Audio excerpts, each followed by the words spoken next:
आत्मा का रहस्य। आत्मा क्या है? ये कहाँ होती है? क्या हम इसे नाप सकते हैं, छू सकते हैं?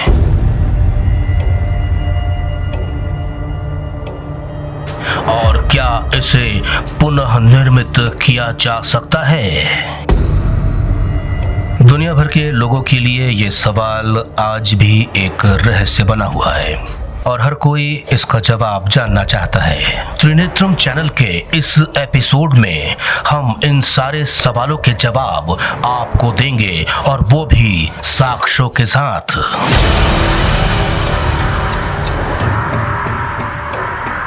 त्रिनेत्रम चैनल को अगर आपने अब तक सब्सक्राइब नहीं किया है तो तत्काल इसे सब्सक्राइब कीजिए और अगर आपको वीडियो पसंद आ रहा है तो अपने फ्रेंड्स के साथ इसे शेयर जरूर करें और उन्हें भी सब्सक्राइब करने जरूर कहें। दुनिया में से कई धर्म हैं जो आत्मा के वजूद को सिरे से नकारते हुए नजर आते हैं और कुछ धर्म आत्मा को तो स्वीकारते हैं लेकिन इसे फिर से धरती पर नए रूप को धारण करने वाली बात को पूरी तरीके से कल्पना मानते हैं।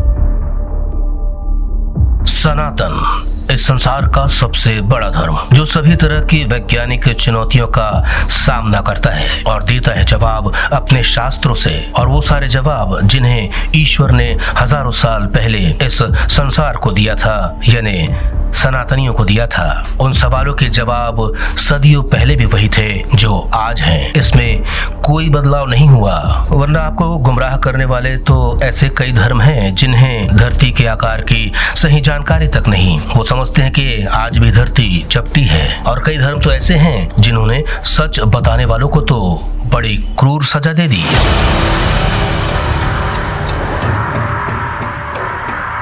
अब 21वीं सदी में नए वैज्ञानिक तकनीकों के सहारे दुनिया भर में किए गए शोध के आधार पर हम आत्मा के रहस्य से पर्दा हटाएंगे और ये भी आपको बताएंगे कि आत्मा क्या है और उसका ये रहस्यमय विज्ञान क्या है। स्कॉटलैंड में जन्म लेने वाले डंकन मैकडॉनल्ड ने 1907 में journal of the earth Britain society for psychic research में छपे एक शोध में इंसान के मरने के बाद उसकी आत्मा से जुड़े प्रयोगों पर अपना एक लेख प्रकाशित किया था। डंकन्स का कहना है कि 21 ग्राम यानी 1 औंस से भी कम होता है आत्मा का वजन।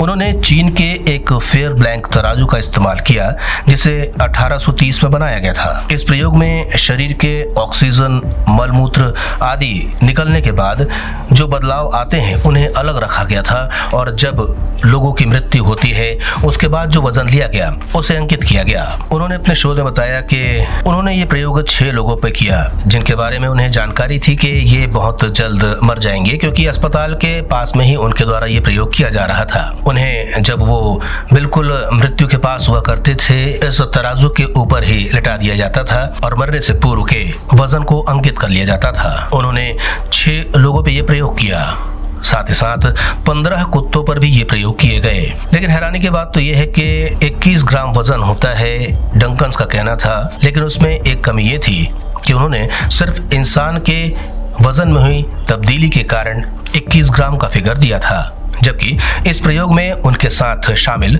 4 अन्य फिजिशियंस की राय इनसे बिल्कुल अलग थी और वो भी अपने आंकड़ों के साथ खड़े थे। डॉक्टर डंकन ने कहा कि मृत्यु के बाद जिस क्षण शरीर निष्क्रिय हो जाता है उसी क्षण तराजू का स्केल भी तेजी से नीचे आने लगता है। ऐसा लगता है कि जैसे शरीर से निकलकर कुछ बाहर चला गया।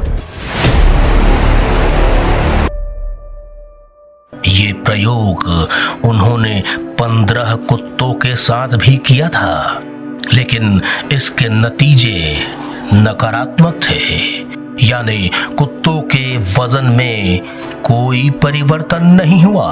उनके इसी आंकड़े के आधार पर कई तरह के सवाल खड़े होने लगे और लोगों ने कहा कि ये पूरी तरीके से फर्जी शोध है। क्योंकि इसमें आत्मा के वजन को 21 ग्राम बताया जा रहा है, जबकि कुत्तों की मृत्यु के बाद हुए प्रयोग में उनके आत्मा का कोई वजन रिकॉर्ड नहीं किया गया।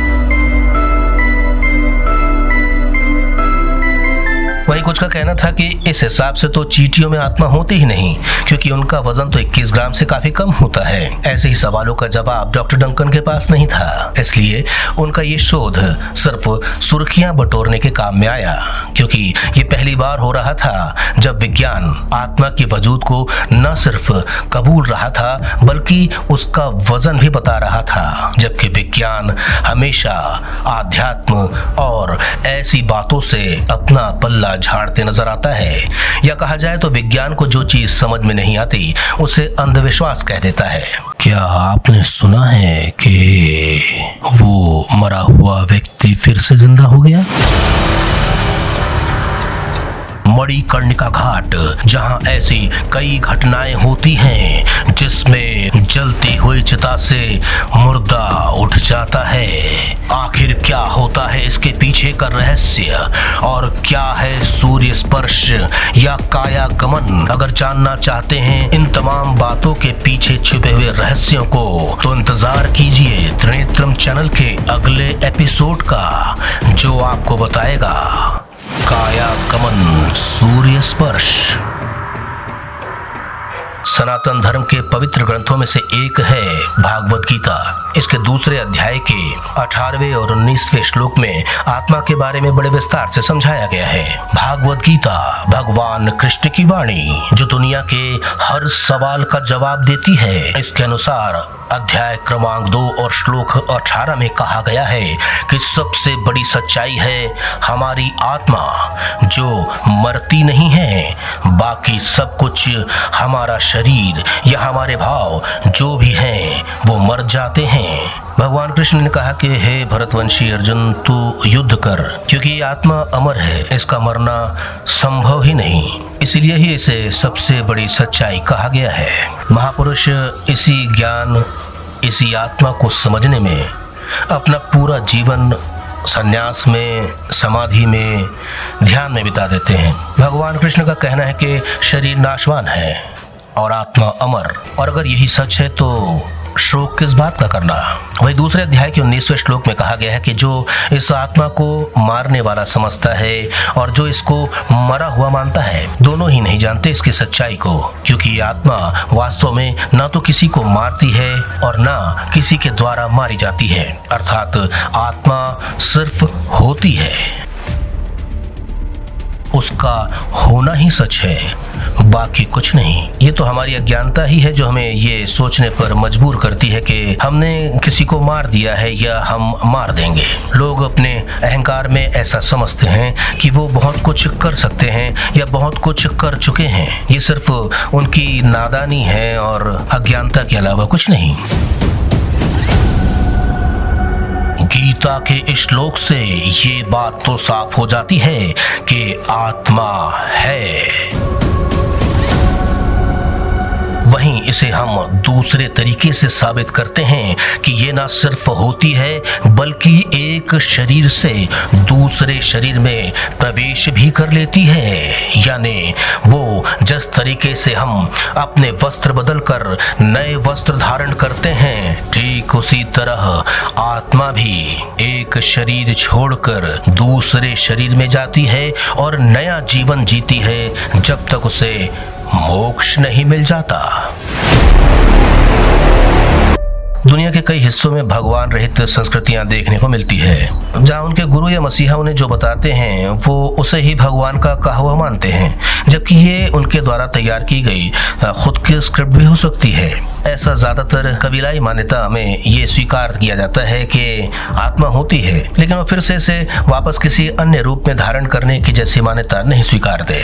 लेकिन सनातन धर्म हमें पुनर्जन्म के होने और उसके कई उदाहरण भी बताता है। जैसे मौजूदा समय में भी पुनर्जन्म के कई उदाहरण देखने को मिलते हैं। कुछ का मानना है कि मृत्यु के बाद उनकी आत्मा को अंतिम निर्णय तक यानी दुनिया के खत्म होने तक इंतजार करना होता है, जबकि ऐसी कहानियां और भी मजाकिया लगने लगती है जब हमारे सामने आकर कोई खड़ा हो जाता है, या कहा जाए तो एक ऐसा शरीर जो बयान करने लगता है अपना पुराना जीवन, उसकी मौत की वजह। क्योंकि अगर आत्मा को दुनिया के अंत तक इंतजार करना है तो पुनर्जन्म लेने वाली आत्माएं उनके सामने एक बड़ा सवाल खड़ा कर रही है और उनकी इस थ्योरी को झूठा भी साबित कर रही है। यूनिवर्सिटी ऑफ वर्जीनिया, यहाँ के वैज्ञानिकों का एक समूह ऐसे बच्चों के आंकड़े जुटा रहा है जिसमें बच्चों के द्वारा पिछले जिंदगी के किस्से सुनाए जा रहे हैं और पुनर्जन्म के दावे किए जा रहे हैं। और इस शोध में 1960 से लेकर अब तक उनकी संख्या 2500 से ज्यादा हो चुकी है, जबकि जहाँ ये शोध हो रहे हैं वहाँ की धार्मिक मान्यताएं कहती हैं कि उनकी आत्माएं सिर्फ अंतिम दिन यानी निर्णय के दिन ही उठाई जाएंगी और उनसे सवाल जवाब होगा, जबकि सनातन कहता है कि आत्मा दूसरे शरीर में प्रवेश कर लेती है। अगर वो सत्कर्मी आत्मा है तो उसे एक अच्छा जीवन मिलता है और अगर उसने पाप किए हैं तो उसे उस हिसाब से जीवन जीना पड़ता है। बेबी जेम्स का मामला भी काफी सुर्खियों में रहा है और इसने ऐसे कई सवाल खड़े किए जिसका जवाब विज्ञान नहीं दे पाया। वहीं भारत में शांति देवी का जो प्रकरण था वो भी पुनर्जन्म के केस को बहुत अच्छे से समझाता है।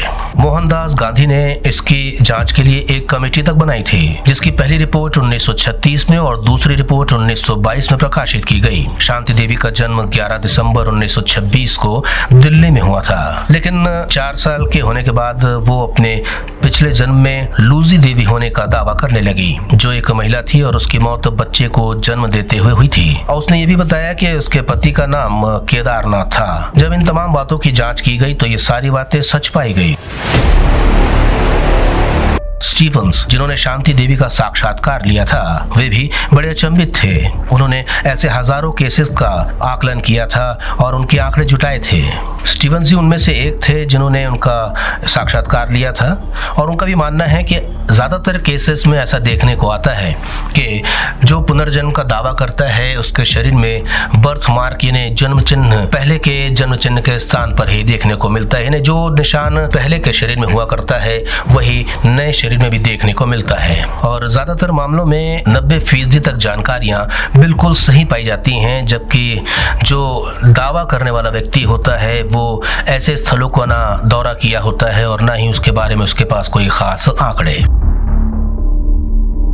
वहीं 824 साल बाद ट्रुएक वांगचुक का पुनर्जन्म होने की बात सामने आई। वर्ष 2017 भूटान, यहाँ के राजघराने में 3 साल पहले वांगचुक का जन्म हुआ था। वो कभी भारत नहीं आया था, लेकिन वो भारत के नालंदा विश्वविद्यालय के किस्से सुनाने लगा और ये भी बताने लगा कि वो यहाँ पर किस तरीके से ध्यान करता था और अध्ययन करता था।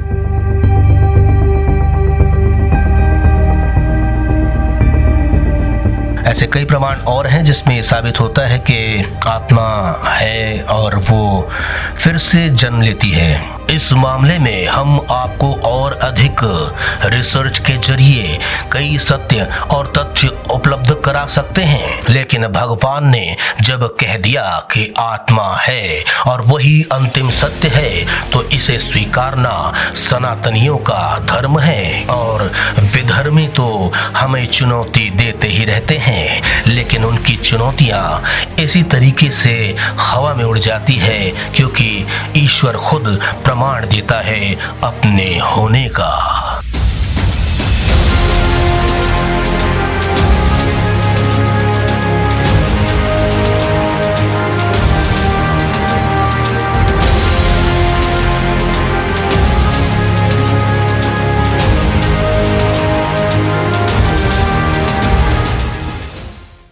त्रिनेत्रम चैनल को अगर आपने अब तक सब्सक्राइब नहीं किया है तो तत्काल इसे सब्सक्राइब कीजिए और अगर आपको वीडियो पसंद आ रहा है तो अपने फ्रेंड्स के साथ इसे शेयर जरूर करें और उन्हें भी सब्सक्राइब करने जरूर कहें।